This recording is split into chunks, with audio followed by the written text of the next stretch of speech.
What is up, fellow nerds, and welcome back to the Dapper Snapper Gaming channel, and welcome back to How Do I Want to Do This? This is our series where we take a look at all playable options available to players in Dungeons & Dragons 5th edition, and then we rank them on a scale of 1 to 10, and either build them or fix them depending on how they rank.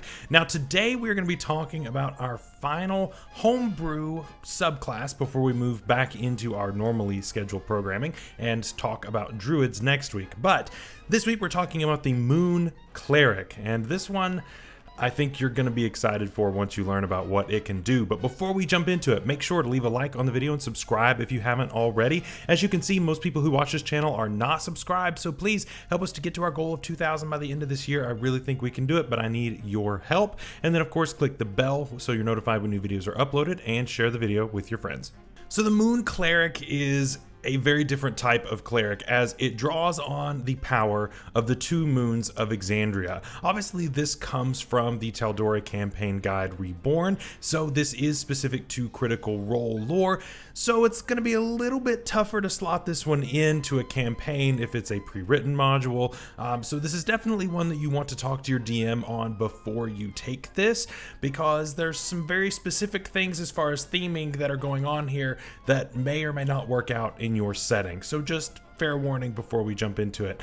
But we're drawing on basically the light moon and the dark moon. Normally you would say the dark side of the moon and the light side of the moon. We have two entirely different moons to draw power from. Is this versatility going to make us one of the best clerics, or is it going to be the worst? Let's find out. Starting off, as always, with our expanded spell list, and we have 0 repeats on this list. Everything here is new to the cleric list, and honestly this kind of feels like Matt Mercer just went into the list of all spells and said, you know, I want some of the best spells in the game that are kind of close to the moon theme, and that's what I'm going to put on this subclass. So Fairy Fire, first of all, one of the best spells in the game, especially at first level. Invisibility, Moonbeam, Hypnotic Pattern, Greater Invisibility, Pass Wall. Pass Wall is one that's interesting because a lot of people don't take it, but it's also one that in so many situations, you're like, man, if I only had Pass Wall, this situation would be so much easier, but you just have it. And so that's really nice. I like having Pass Wall on a list that we already have prepared. It's nice to have.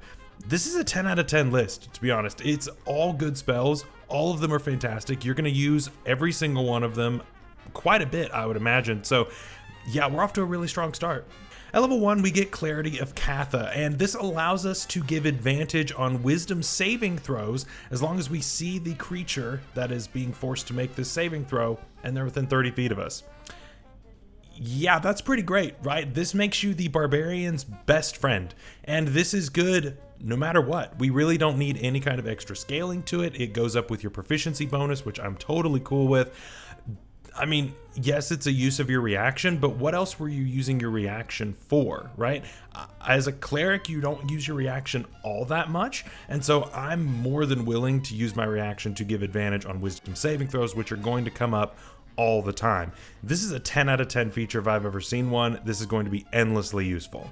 At level 2, of course, we get Channel Divinity, and we get a unique option to just us as Moon Clerics. And we actually get 2 options within this option, which is really interesting because normally that's a Paladin thing. We don't normally see this on the Cleric side, but Paladins a lot of times will get 2. We get 2 here, which is pretty cool.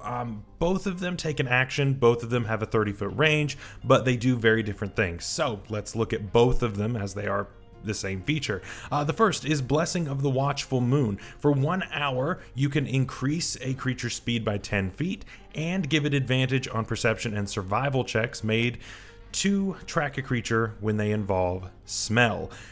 This is pretty great, right? I think this is nice. It's not as good as the other one, which we'll talk about here in a second, but being able to track and being able to quickly track a creature is always going to be nice. And having your speed increased by 10 feet is no small thing. You can really crank up somebody's speed and allow them to really get around the battlefield really easily, especially if it's a monk or a rogue or something that's really fast.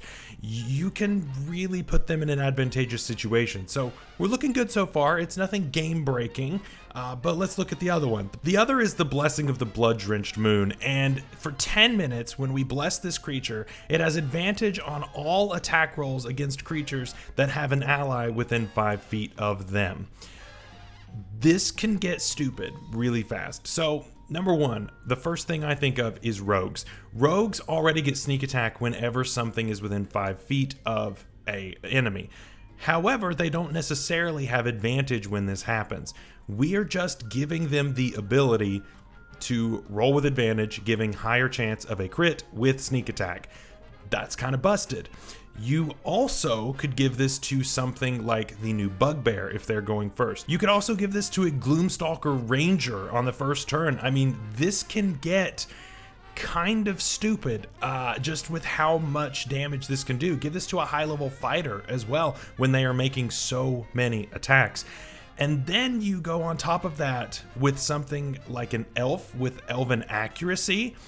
This gets really stupid, and it's really not that hard to pull off as long as you have a melee target up there with them. So if you have a barbarian or a melee fighter or melee anything up there in the fray, yeah, those enemies aren't going to last very long. This is a 10 out of 10 feature for the versatility of having both of these at our disposal with the same channel divinity option overall. I think that's great. We get it back on a short rest. We're going to get a second use of it here in a few levels. It's more than worth using this all the time. At level 6, we actually get another channel divinity option, and I know that I've historically said that subclasses that get a second channel divinity option at level 6 are typically bad. This might be an exception because we get Mind of Two Moons here. So we can use a use of our channel divinity, which we just got a second use of per short rest. And we can now cast a second concentration spell while concentrating on a first one. Whenever we make a Constitution saving throw to maintain concentration, we make that with disadvantage, but we can now concentrate on 2 spells at once. Number one, first off, before I go into anything, 10 out of 10, okay? If I could give a 12 or 13 out of 10, I would. Being able to concentrate on 2 spells, especially as a cleric, is absolutely ridiculous because they get so many amazing spells that require concentration. Now, the one caveat here is that they have to be moon domain spells, which makes this a little difficult, right? I really was hoping that it could be any spell, but we're a little bit limited here. But think about this though. We've got things like greater invisibility and hypnotic pattern. So something can be invisible, attacking with advantage because they're invisible, and you have a bunch of things that are just knocked out of the fight. You could have hypnotic pattern and fairy fire for a much wider range of basically the exact same thing. Moonbeam can be flying around doing its thing as well. There are so many amazing options here. While yes, the list is limited, there are still so many effective ways to do this, and these combinations are absolutely amazing.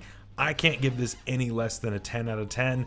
And the thing is, yes, you roll with disadvantage, but there's also Warcaster, which most clerics take anyway, and that just makes it a tax that you have to pay on this creature, but like, who cares, right? It's on most clerics anyway. I will happily take that in order to get rid of the disadvantage on this check. At level 8, we get Empowered Cantrips, which I don't know why he didn't just name this the same as Potent Spellcasting, because it's the exact same thing. You just get to add your Wisdom modifier to cantrip damage.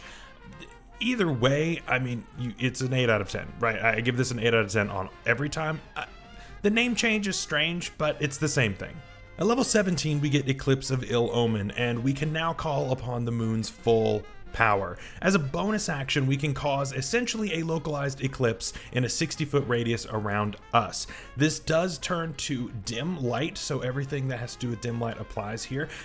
And any creature that is within this radius makes saving throws with disadvantage. Now, you can choose creatures to not be affected by this, so there is no friendly fire here, which is great. It does require concentration. However, it does also qualify for your Mind of Two Moons feature, so you can concentrate on this and another spell at the same time. That's pretty fantastic. If that wasn't enough, whenever you deal radiant damage to a creature that is within this circle, You also can curse those creatures and cut their speed in half and make it to where they cannot regain hit points. This is kind of insane, right? Yes, it's concentration, but a 60-foot radius is massive. That's 120-foot diameter. That takes up most of any battlefield. As long as you're not in a full-out war situation and you are somewhat close to your party, you're going to cover the entire battlefield, and that's disadvantage on saving throws on anything. That is things like banishment. That is things like hypnotic pattern, which you can also use with your Mind of Two Moons feature. You have disadvantage on all of these things. You know what this also does? This eats into legendary resistances so quickly because they have disadvantage on the save. They choose to succeed instead. Good for them. They burned it, and they have disadvantage every single time unless they find a way to get advantage. This is ridiculous, right? Having this massive range and giving disadvantage is awesome. There's no any kind of friendly fire. This is a 9 out of 10 feature. I don't think it's quite 10 out of 10. I think it's very good though. I think there are other 17th level features that are stronger by just a little bit, but not by much. It's a very strong feature. So where do we land on the Moon Cleric? This one's kind of insane. You know, after last week, we talked about the Blood Cleric, and that'll be up in the icon above for you if you haven't checked that one out. And it was a little disappointing, right? It wasn't the best thing that we had ever seen. Some of the features were flavorful, but very underpowered. And then this week, Matt just says, hold my drink. We're just going all out and making the strongest thing we possibly can. That's ridiculous. For only 6 levels into this, you can concentrate on 2 spells at once. Yes, you can't go pulling spells from another spell list. I get that. But still being able to concentrate on 2 spells at once and then possibly going with another class and doing other things, that's still insanely powerful throughout the entirety of your 1 through level 20 journey.